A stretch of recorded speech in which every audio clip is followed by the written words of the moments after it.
بدل گیا، تاثیر بدل گئی، قیمت بدل گئی۔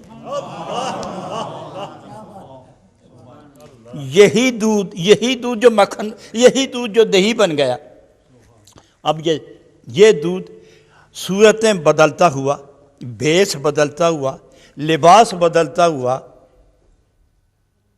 چال بدلتا ہوا، حال بدلتا ہوا، تیسری منزل میں داخل ہوا، اور تیسری منزل میں بڑے برتن میں داخل ہو گیا، اور ایک اور شے آ گئی۔ اب اس نے حرکت کرنی شروع کر دی۔ اور کبھی آپ چھوڑی تو آئے ملک سے، کسی کو یاد ہو کہ وہ تیسری شے کیا ہوگی؟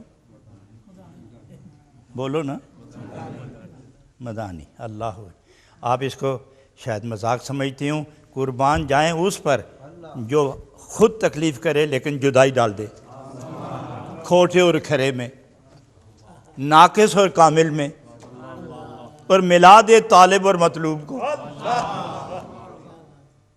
حرکت مدانی کر رہی ہے،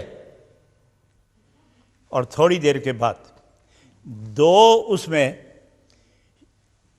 درجے نمودار ہوتے ہیں، ایک بالکل سر کے اوپر آ گیا اور ایک اس کے نیچے آ گیا۔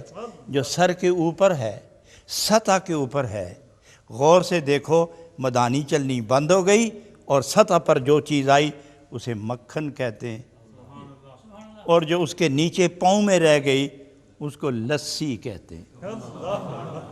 لسی، رنگ مکھن کا وہی ہے جو دودھ کا تھا، رنگ لسی کا وہی ہے جو دودھ کا تھا، رنگ مکھن اور لسی کا وہی ہے جو دہی کا تھا، مگر دودھ کا نام بدلا، دودھ کا کام بدلا، دودھ کی تاثیر بدلی، دودھ کی ماہیت و کیفیت بدلی، پھر دہی بنا۔ رنگ وہی لے کے آیا، رنگ وہی چڑھایا ہوا، رنگ وہی چڑھایا گیا ہے، وہی رنگ لے کے آیا ہے، رنگ نہیں بدلتا۔ معلوم ہوا کہ مجاز میں ہر صورت بدلتی ہے، لیکن حقیقت رنگ نہیں بدلا کرتی، حقیقت رنگ نہیں بدلا کرتی۔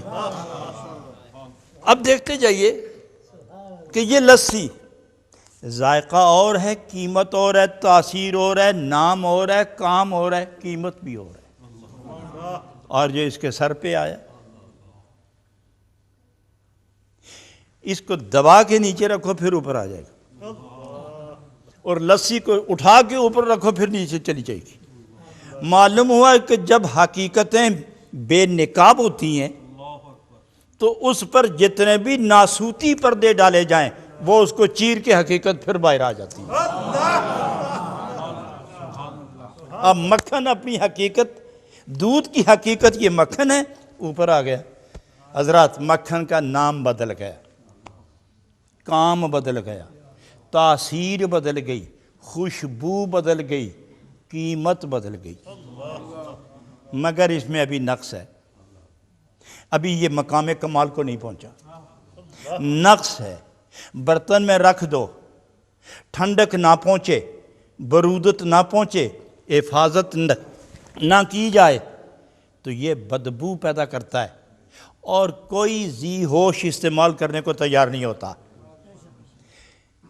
ٹھنڈ پہنچتی رہے تو بچا رہتا ہے، گویا یہ اب بھی محتاج ہے اپنی حیثیت کو محفوظ کرنے میں، کسی اور قوت کا محتاج ہے،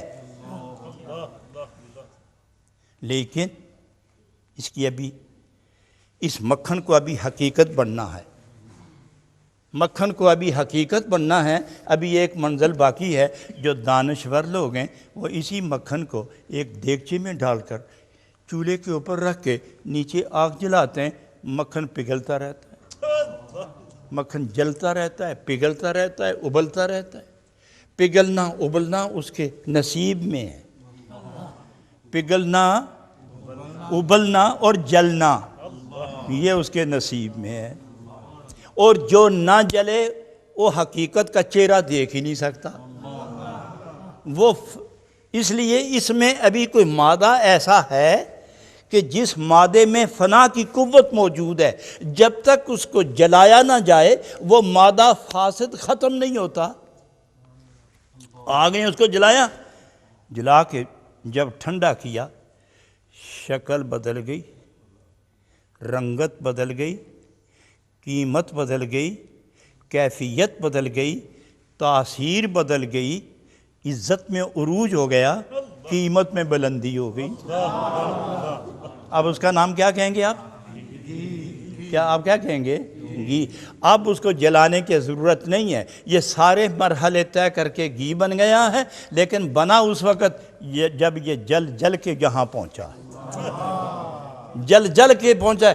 اب اس کے لیے جلنا جلانا، مزید کسی آزمائش میں ڈالنا اس کے نصیب میں نہیں ہے۔ اب یہ جب بھی پگھلے گا کسی دوسرے کو فیض دینے کے لیے پگھلے گا، جب بھی جلے گا صرف سبحان اللہ کہیے، جب بھی یہ پگھلے گا تو کسی دوسرے کو کچھ دینے کے لیے، جب بھی یہ گرم ہوگا تو کسی دوسرے کو حرارت دینے کے لیے، اور جب بھی یہ اپنی حالت میں تبدیلی پیدا کرے گا تو کسی دوسرے کی کمزوری کو قوت دینے کے لیے۔ تو اس کا نام بدلا، کام بدلا، ماہیت بدلی، قیمت بدلی، عزت بدلی، شان و شوکت بدلی۔ تو یہاں آگے کسی صاحب کمال نے فرمایا اللہ غنی، علم ظاہر ہم چو مسکا، علم باطن ہم چو شیر۔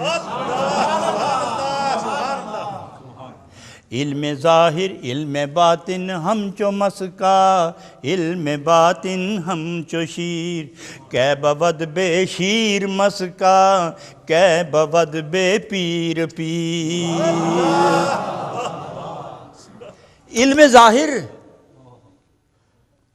علم باطن ہم چو مسکا، علم ظاہر ہم چو شیر۔